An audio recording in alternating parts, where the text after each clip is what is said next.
যাদেরকে আমি আল্লাহ বলেন, যাদেরকে আমি চোখ দিলাম, চোখ থাকতে হক দেখলো না, সব দেখলো। হক দেখে নাই চোখ দিয়া, এই চোখ দিয়া সব দেখলো। নারীর সৌন্দর্য উপভোগ করলো, আর নারীর অঙ্গ প্রত্যঙ্গ নিয়ে নানা ধরনের গল্প লিখলো, কবিতা লিখলো। কিন্তু এই সৌন্দর্য যিনি দিলেন তারেও চিনল না। আছে না কত কবি আমাদের দেশে? আমার দেশের সেই কবি জাতীয় পুরস্কার পায় যে কবি নারীর বিশেষ বিশেষ অঙ্গ নিয়ে বেশি করে নির্লজ্জ কবিতা লিখতে পারে, ওই হলো সবচেয়ে বড় কবি। আমার বন্ধুগণ,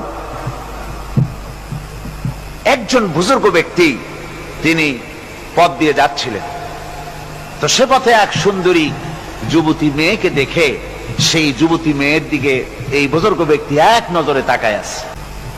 তখন এই ঘটনাটাকে কবি এভাবে লিখতেছেন সাজায়: একদা সুখদায়ক প্রমোদা বদন, দর্শন করিব ঝরিল নয়ন। হেসে কহে সে রূপসী সবিস্ময় মন, কহ দেখি মহাশয় কহ কি কারণ। বিষয় বিরাগী তুমি ভুবনে প্রচার, কি হেতু জন্মিল তব মানস বিকার।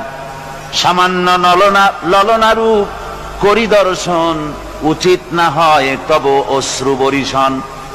বুজুর্গ ব্যক্তি ওই মহিলার দিকে তাকিয়ে তাকিয়ে কাঁদতেছেন। সুন্দরী মহিলা বলেন, আল্লাহর বুজুর্গ বান্দা, আপনি এলাকার ভিতরে বুজুর্গ এবং পীর হিসাবে, বুজুর্গ ব্যক্তি হিসাবে আপনি বিখ্যাত। আজকে আমাকে এখানে দেখে আপনি আমার দিকে তাকায় আমার রূপ উপভোগ করতেছেন আর কাঁদতেছেন। আপনার মতো সংসার বিরাগী মানুষ আমার মতো একটা সুন্দরী মেয়েকে দেখে ভাবে কাঁদা ঠিক না। বুজুর্গ ব্যক্তি বলছেন, হেসে কহিলাম বালে করহ শ্রবণ, নেত্র ঝরে তবু হেতু ভেব না এমন। যে শিল্পী রচিল ওই সুধাংশু বদন, তাহার তরে ঝরে নেত্র নয়নে জীবন। ও আল্লাহর বান্দি, আমি তোমাকে দেখি কান্দি না, আমার চোখে পানি বেরিয়ে গেছে।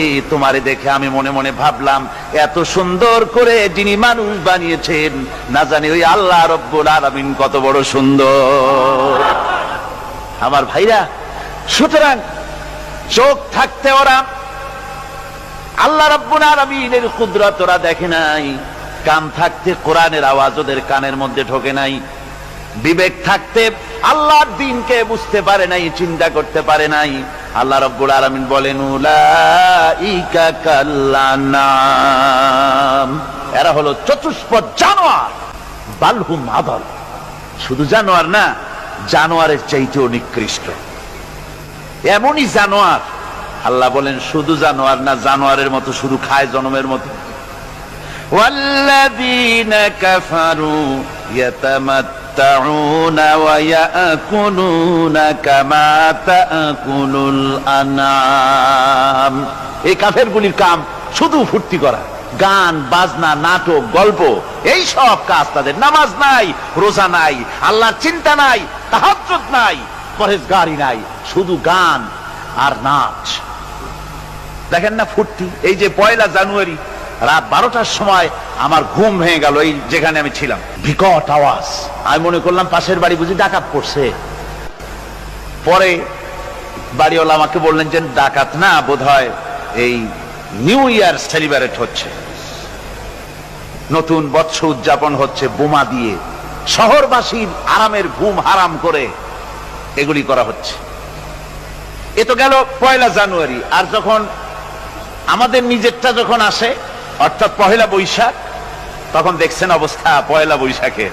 এবছর আমাদের দেশে 1 বৈশাখে ঢাকায় যে দৃশ্য আমি টিভির মধ্যে দেখলাম, তাতে আমার মনে হয়নি যে 12 কোটি মুসলমানের দেশে রাজধানীতে এই দৃশ্য হচ্ছে। আমার মনে হচ্ছিল এটা বুঝি কলকাতা অথবা অন্য কোন শহর হবে। আমি দেখলাম সমস্ত যুবক যুবতী, নারী পুরুষ, বিভিন্ন বয়সের লোক সব একসঙ্গে রাস্তায় নেমেছে, নাচতেছে। তার মধ্যে বুদ্ধিজীবী আছে, শিক্ষিত লোক আছে, সমানে নাচতেছে। আর তাদের মুখোশ পরা, বানরের মুখোশ, কুকুরের মুখোশ, শূকরের মুখোশ, ঘোড়ার মুখোশ, পাতিশিয়ালের মুখোশ, এই মুখোশ পরে এভাবে নাচতেছে। আমি চিন্তা করলাম নববর্ষের সাথে কুত্তার মুখোশের সম্পর্ক কি, নববর্ষের সাথে পাতি শ্রীগালের মুখোশের সম্পর্ক কি? তাহলে ওরা কি বলতে চায় যে আগামী বছরটা আমরা কুত্তার ভূমিকায় অ্যাক্টিং করব, অথবা শ্রীগালের মতো ধূর্তামি করব জাতির সাথে? তারপরে কি করলো, সকাল বেলায় যুবক যুবতী পয়লা বৈশাখ সূর্য উদয়ের আগে রমনা লেকের পাড়ি গিয়ে সব দাঁড়িয়েছে বাসন্তী রঙের শাড়ি পরে। তারপরে সেখানে দাঁড়িয়ে সূর্য উদয়ের পানে তাকিয়ে সকাল বেলায় এভাবে করজোর করে বলছে, এসো হে নববৈশাখ স্বাগতম হে। নববৈশাখ অলক্ষে বোধহয় এটা শুনে বলতেছে, বাবাজিরা আমারে ডাকতেছো, অপেক্ষা করো আমি আসতেছি। আমারে ডাকতেছো, আমি আসতেছি, কোমরে গামছা বেঁধে আসতেছি, 225 মাইল স্পিডে আসতেছি, 30 ফুট উঁচু জলোচ্ছ্বাস নিয়ে আসতেছি, নববৈশাখের মজা সাত চাকায়। আমার ভাইরা, মুসলমান নববর্ষ উদযাপনের সাথে মুসলমানের কিসের সম্পর্ক? মুসলমান যদি এই দিন উদযাপনই করে তাহলে তাকে করতে হবে ফজরের নামাজ পড়বে। মুসলমান নববর্ষ উদযাপন করবে, ফজরের নামাজ পড়বে, তারপরে কোরআন শরীফ তেলাওয়াত করবে, দরুদ শরীফ পড়বে, আল্লাহর দরবারে হাত তুলে বলবে, রব্বুনা রাব্বিন, একটি বছর পার করে দিলাম, নাফরমানি ছাড়া কিছুই তো করি নাই, বিগত বছরে যা করেছি মাফ করে দাও, আগামী বছরটা গোটা জাতি আর দেশের জন্য কল্যাণকর মঙ্গলময় করে দাও। এটাই তো বলা উচিত ছিল নাকি বলে? তা না করে, তা না বলে,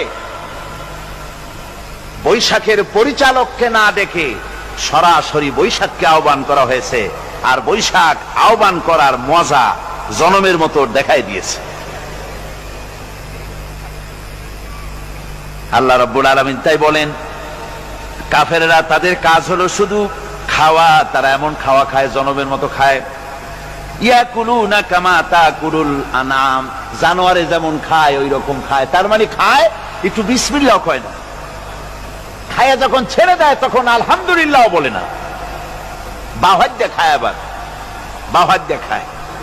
ডাব একটা কাটলো, বিসমিল্লাহ নাই, খাইলো, 2-4 ঢোক খাইয়া পুরা ডাবটার ফেলাই দিল। ডাবটা কি তোমার বাজান তৈরি করছিল নাকি?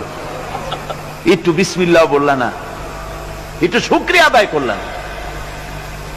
আমি গত এই ডিসেম্বর গেল, ডিসেম্বরের 16 তারিখ আমেরিকা থেকে এসেছি। ওখানে দেখলাম তারা প্রতি নভেম্বর মাসের শেষ বৃহস্পতিবার থ্যাঙ্কস গিভিং ডে অবজার্ভ করে। তা আমি জিজ্ঞেস করলাম, থ্যাঙ্কস গিভিং ডে জিনিসটা কি? ওরা বলল, এটা হচ্ছে এই যে গড আমাদেরকে সারা বছর ভালো খাওয়াইছে, আমাদেরকে ভালোভাবে পড়াইছেন, সুন্দর রেখেছেন, এই জন্য আমরা গডকে থ্যাঙ্কস দেই নভেম্বরের এই শেষ দিনটিতে। সারা বছরে ভালো খাইছি, ভালো থাকছি, এই জন্য গভর্নমেন্টকে মানে গডকে থ্যাঙ্কস দিলাম। আমি আমার আলোচনায় সেখানে বললাম যে দেখেন, রাশিয়ার সাথে আমেরিকার পার্থক্য তো এখানে, ওরা গডকে অস্বীকারই করেছে, গডই মানে না। আর এরা গডের নামাজ রোজা বা ইবাদত কিছু করুক আর না করুক, গডের অন্তত একটা ধন্যবাদ দেয়। ওরা ওদের ডলারে লিখেছে, ইন গড উই ট্রাস্ট, প্রত্যেকটা ডলারে লেখা আমরা গডে বিশ্বাস করি। তো শুকর আদায় করলে